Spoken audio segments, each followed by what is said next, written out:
Yawezekana ndio ikawa posti ambayo ikawa na likes nyingi na comment nyingi kwa upande wa Real Madrid.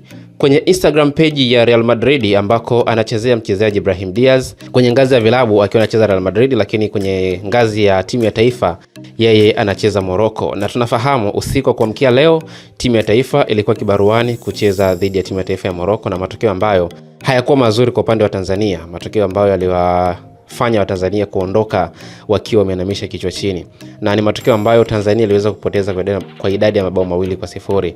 Lakini kwenye caption ambayo wameandika Real Madrid kwenye ukurasa wao wakimposti mchezaji wao Brahim Diaz, mchezaji ambaye alifunga goli la pili kwenye mchezo ule na goli ambalo alifunga kwa mkojo wa penalty na kuhakikishia timu yake ya Morocco kuwa ndio timu ya kwanza kwa upande wa Afrika kuweza kufuzu kucheza kombe la dunia mwakani 2026.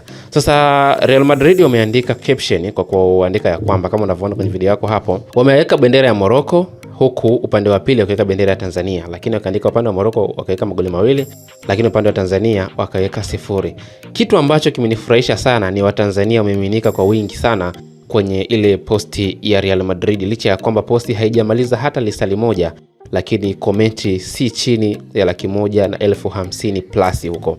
Nitakusomea komenti chache za watu ambao wameandika hapa, lakini wengi wao wakiwa ni watu ambao wanahusika na masuala mazima ya mpira wa miguu kwa upande wa waandishi wa habari, lakini kwa upande mwingine wamekomenti pale ni wachambuzi wa soka, lakini wengine ni wadau tu wa mpira wa miguu. Hapa Priska Kishamba amekuja kwa kuandika akasema kwamba asante kwa bendera admini, akaweka na yeye pale Tanzania, huku mwingine akasema muhimu admini kaweka bendera, lakini Hansi Rafael akaweka emoji za kunyanyua mikono juu kuonesha ya kwamba ameappreciate.